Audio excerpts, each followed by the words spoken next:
Los centristas del presidente francés Emmanuel Macron y una alianza de izquierdas están esforzándose por encontrar una manera de evitar que la ultraderecha tome el control de la Asamblea Nacional de Francia en la segunda ronda de las elecciones legislativas que se llevarán a cabo el próximo domingo.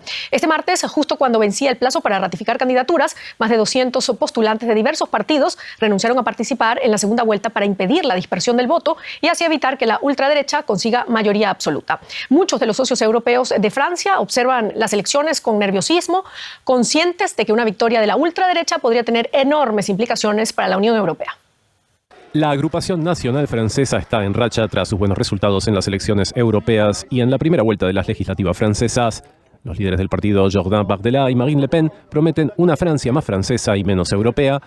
Esto afecta a múltiples ámbitos, desde la política exterior y militar hasta el gasto social y la cooperación con sus vecinos. Desde hace tiempo el grupo se muestra escéptico ante Europa y la OTAN. Hasta principios de año el programa del partido abogaba incluso por estrechar los lazos diplomáticos con Rusia. En los últimos años la formación recibió importantes fondos de un banco ruso. Quiere también detener los proyectos de cooperación militar con Alemania, incluidos los tanques y cazas de nueva generación desarrollados conjuntamente. La plataforma del partido también mencionaba la salida de la estructura de mando de la OTAN. Sin embargo, el partido eliminó todo ese lenguaje de su sitio web en vísperas de las recientes elecciones. Además, sus líderes han denunciado la invasión rusa de Ucrania. La cuestión es si la moderación de su imagen significa que el partido ha cambiado fundamentalmente su postura. La agrupación nacional promete defender los intereses financieros y económicos franceses por encima de los europeos. Quiere negociar excepciones a algunas normas de la UE e instituir una preferencia nacional para las empresas y la agricultura francesas en contra de las normas del mercado único de la UE. Un triunfo del grupo de extrema derecha podría acabar con los préstamos de la Unión Europea para financiar la defensa y la transición a una economía verde. Los críticos advierten que los planes del partido alimentarán la inflación e incumplirán las normas de déficit de la Unión. Los enfrentamientos con la Unión Europea podrían debilitar el euro y desestabilizar las finanzas de todo el continente. El partido también quiere retener parte de la contribución de Francia al presupuesto de la UE. El partido mantiene desde hace tiempo una postura anti-inmigración, promete dar prioridad a los ciudadanos nacidos en Francia en las ayudas sociales y la vivienda, en contra de las normas europeas. Los críticos dicen que esto formalizaría la discriminación contra los inmigrantes. Pase lo que pase, en la segunda vuelta Emmanuel Macron seguirá siendo presidente.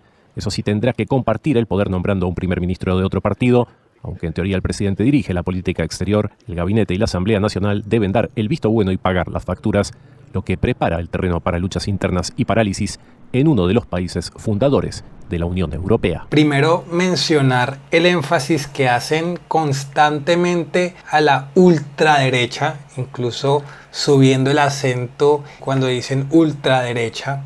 Obviamente esto lo usan como parte del lenguaje, pero es de cierta manera para generar miedo en la población, para generar ese sentimiento de que estos partidos son negativos, son malos, porque uno siempre tiene la idea de que aquello que está en el extremo es malo. Cuando ellos dicen que la extrema derecha se va a tomar el control en Francia, lo hacen desde el lenguaje para dar ese significado de que esto no es deseable, que no es bueno ni para la Unión Europea ni para el mundo que el partido de Marine Le Pen sea victorioso. En segundo lugar, hacen mención a que la victoria de Marine Le Pen en Francia y el conjunto de políticos que están alrededor de ella sería una derrota probablemente para la Unión Europea, lo que hace pensar con claridad que los intereses que manejan desde el Parlamento Europeo seguramente no vayan en línea con la población, con la necesidad absoluta que tiene actualmente la población francesa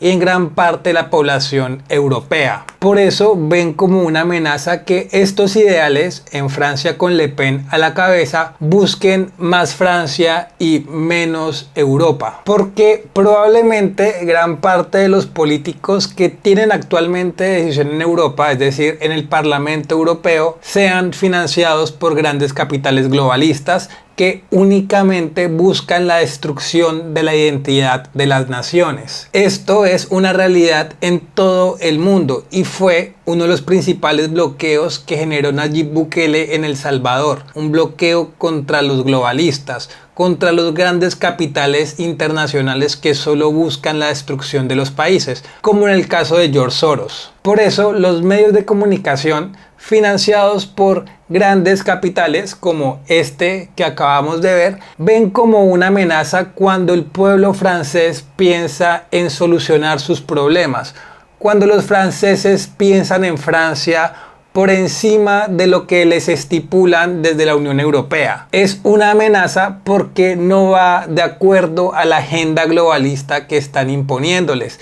Y actualmente Francia seguramente sea el país más afectado por esta agenda a nivel europeo. Cuando en este caso la derecha francesa le dice a su pueblo más Francia y menos Europa, les están diciendo que tienen la posibilidad de determinar su propio camino, cosa que la Unión Europea quiere evitar a toda costa, y esto es especialmente evidente cuando se toca el tema de la inmigración, cuando dicen que va en contra de las normas europeas priorizar a los ciudadanos de su propia nación. Esto lo que quiere decir es que lo que están buscando es llenar las naciones de elementos extranjeros que en muchos casos no tienen ninguna afinidad cultural con la población de destino. Porque si hiciéramos una lista de las grandes problemáticas a las cuales se enfrenta actualmente Europa, encontraremos mayores índices de criminalidad, encontraremos falta de identidad y de apropiación con el territorio, encontraremos mayores violaciones, encontraremos una división social y cultural cada vez más amplia. Por lo que es lógico que Francia vote por la derecha, es lógico que Francia vote por Marine Le Pen, porque buscan soluciones que los globalistas están evitando a toda costa, y saben que si no actúan pronto y de manera acertada, en el futuro no tendrán una patria que defender. Este fue el video de hoy. Si les gustó, no olviden dejar un like, compartir y suscribirse, y nos veremos en una próxima ocasión. Chau.